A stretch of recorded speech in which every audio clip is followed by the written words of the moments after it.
E aí, pessoal? América de novo aqui para vocês e hoje, novamente, na revista Dissonância.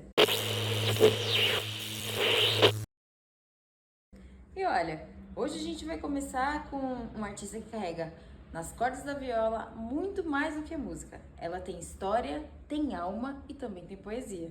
A Fabiola Beni vem misturando a força da música caipira com a sensibilidade de uma canção muito popular brasileira. A gente precisa fazer algumas perguntas para ela, mas eu prometo que hoje a gente vai ser rápido. Bora conhecer nessa trajetória e entrar um pouco mais desse sentimento?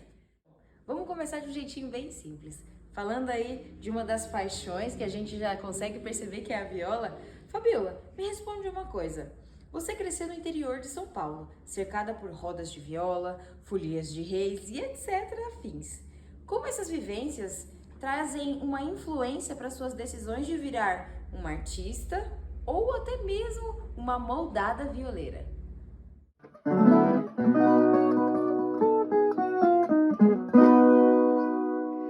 Bom, as origens da viola.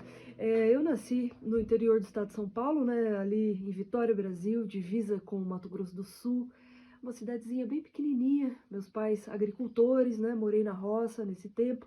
E o fato da minha mãe e meu pai, minha família, né, gostar muito de receber a bandeira, a devota de São João, fazer aquelas festas gostosas, né, julinas, juninas, gostosas.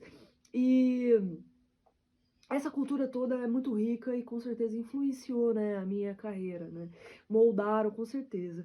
Mas assim, é uma mistura, porque quando eu fui fazer letras na Unesp em Araraquara, eu tive contato eh, com rock, com MPB, né, mais aflorada. E isso com certeza também acaba influenciando, né, nos modos operantes, né? Rita Lee, Mutantes, Secos e Molhados, música brasileira como um todo, né? Principalmente a música que tocava na rádio ali, Pato Fu, Skank, Jota Quest, e lá no interior, ainda ouvindo no radinho, né? As duplas todas sertanejas que tocavam na rádio, né? Então, o fato é que, com certeza, eu posso dizer que a infância, ela, é, essa memória afetiva, né, com certeza me inspirou. E me inspira até hoje, né, a revisitar esses lugares, esse lugar, né, gostoso, né, da cultura paulista de interior, do Brasil profundo. Agora, a gente vai partir um pouquinho sobre o seu som, o folk, o MPB. Uma mistura que soa até mesmo autêntica. Mas como você chegou nesse estilo? Como você deixou a sua característica? Como que você tornou ele seu? E foi um encontro natural ou teve algum momento que a chave da virada bateu? Eu acho que a MPB, o folk, né, a viola caipira, eles definitivamente entraram quando eu voltei para fazia muito tempo, algum tempo que eu não voltava para visitar meus pais, e isso lá em 2015. Eu, apesar de ter tido a infância, né, vivido na infância uma influência com a música sertaneja, raiz, eu nunca tinha tido a oportunidade de tocar viola. E aí, voltando já, é, isso em 2015 para Jales, para Vitória, Brasil, onde meus pais moram, ali naquela região, tinha uma viola pendurada na parede. E aí eu fiquei curiosa, porque meu pai não toca viola, minha mãe não toca, meus irmãos muito menos. E o fato é que eu passava da cozinha, passava aquela coisa, e a viola me chamava, sabe, pra conhecer. Bom, eu esperei meu pai chegar do serviço, perguntei pro meu pai, ô pai, você tá aprendendo viola? Nem comentou comigo, nem falou nada, né?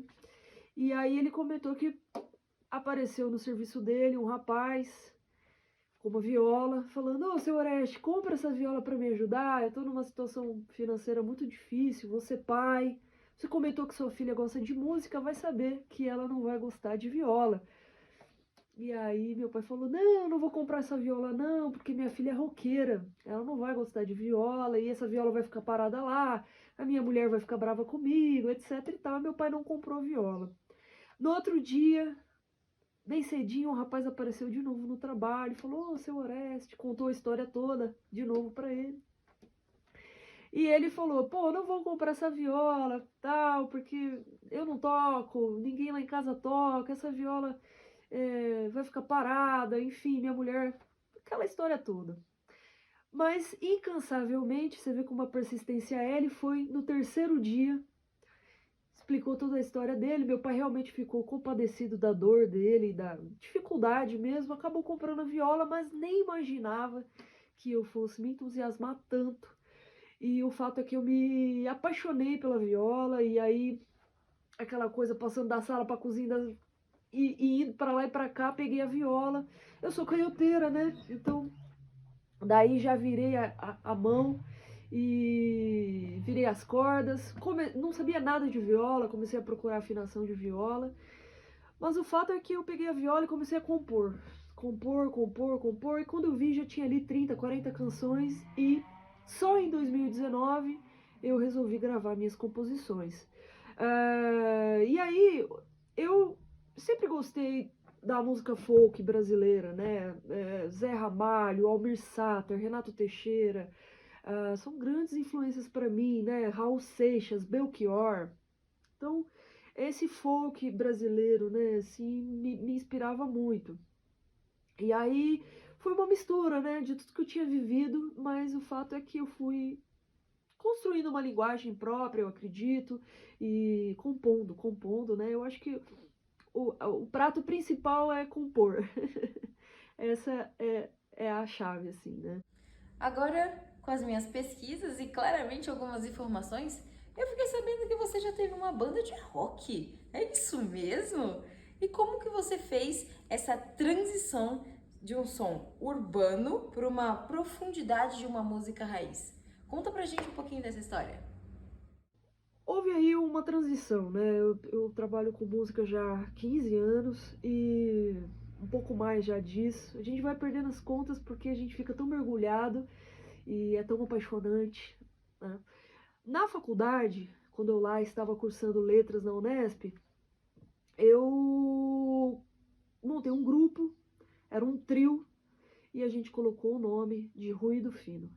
Com essa banda a gente lançou um disco, um disco onde a maior parte das canções é minha, em parceria com o Vinícius Suzuki, também um grande parceiro até hoje, né, principalmente um grande influenciador na minha carreira solo, produtor musical, baterista, arranjador, né, e também a gente divide algumas músicas juntos. Ele me ajuda, né, nessa parte, ajuda, parceiro, né, musical. E aí é, era uma banda muito inspirada com Pato Fu, com Rita Lee, né? Principalmente aquela época Tutti Frutti, da banda Tutti Frutti da Rita Lee. Isso me inspirou muito, né? Então era muito essa vibe de som, né? A transição, depois disso eu passei por muita coisa, conheci o blues, né? Conheci o folk.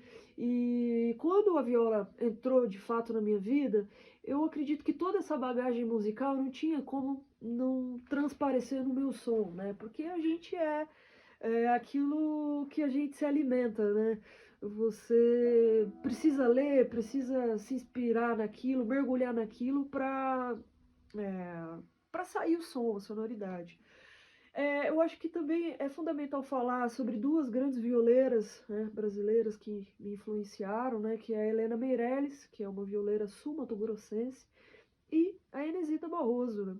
Então todo esse legado foi uma pesquisa onde eu fui mergulhando e desenvolvendo o meu jeito de tocar, a minha vibe, né, minha experiência aí. Agora, deixa eu te fazer uma pergunta. Sobre o universo da viola, dos violeiros, até mesmo no mundo sertanejo, mas vamos falar sobre o lado masculino dos violeiros. Como que foi para você ocupar um espaço como mulher nesse ambiente que é majoritariamente masculino? Quais desafios você enfrentou e o que mudou nos últimos tempos? Acompanhando também a transição, né, da musicalidade, da joviedade. Como que foi para você essa transição, essa mudança e como está sendo a história de antes para agora nesse ramo da viola? Falando sobre a mulher na viola, né, a mulher violeira, com certeza, esse ano foi um ano muito especial. Em 2025, eu fui contemplada pela Assembleia Legislativa com o Prêmio Inesita Barroso. E esse prêmio, são 15 pessoas aqui do estado de São Paulo, né, do Brasil, que são indicados. E eu fui indicada como a única mulher solista, né, a receber esse prêmio. Para você ver ainda o quanto que a viola está engessada na mão dos homens. Mas isso não nos impede, nunca vai impedir a mulher de ocupar esse espaço, porque é um espaço nosso também. E com uma viola muito autêntica. Então, a Enesita, eu sempre falo, a Enesita, Helena Meirelles, que foi uma violeira sul-mato-grossense também, da qual eu tenho muito referência, eu sempre falo que elas meteram o pé na porteira para que a nova geração, as novas gerações pudessem ocupar esse espaço, e estamos ocupando, e cada vez mais eu vejo uma viola rica e intensa, bonita, né? Rica mesmo. Falando sobre a minha trajetória em si, eu acho que, assim, eu fui encontrando o meu lugar, né? Quando você começa a estudar música, você vai tirar música, as músicas que já existem, né? Você vai beber do repertório que já existe, seja ele qual estilo for, né?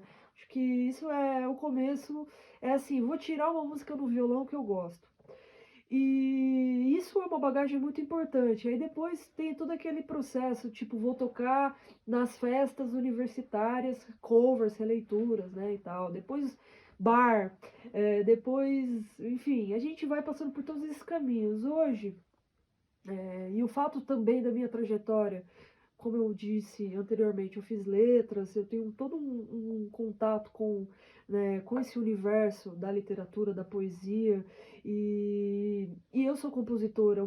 Eu sempre falo que eu sou muito mais compositora do que instrumentista. Então, de fato, é, eu olho para trás assim e vejo que eu fui encontrando o meu lugar, né? E a viola assentou bem.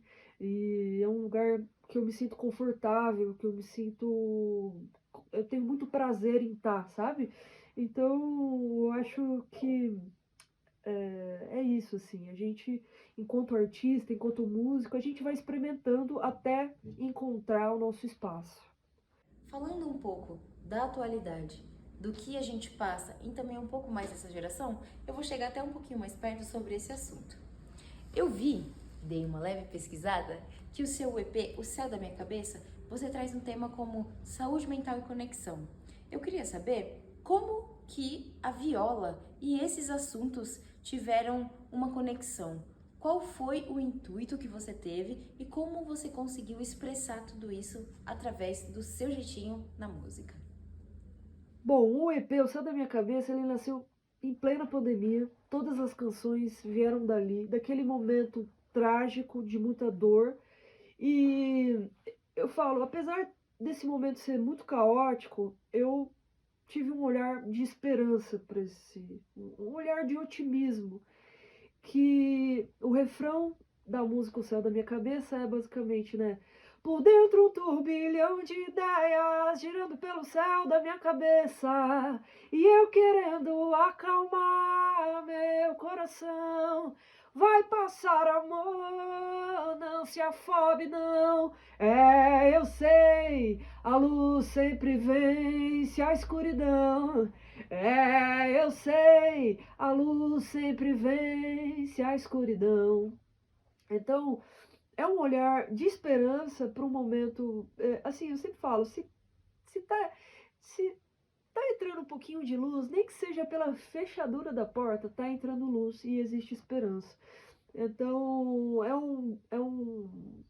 um álbum, um EP que aborda as questões emocionais, questões espirituais também, né? Que é importante a gente se conectar com a gente, com o nosso interior.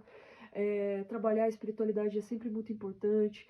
Se desconectar do mundo virtual, a gente está muito acelerado, né? Então, fazer uma coisa que te dê prazer, como andar descalço na terra, como ir contemplar uma paisagem, uma cachoeira, ir pescar, ir fazer coisas assim, que te dê esse contato com a vida real, né?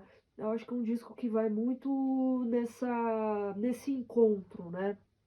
E eu acho que eu fui buscando um caminho dentro do folk, dentro da música da MPB, né, que flertasse também com a música regional. É claro que o disco ele flerta com isso, mas de um jeito particular, um jeito único. Acho que foi isso.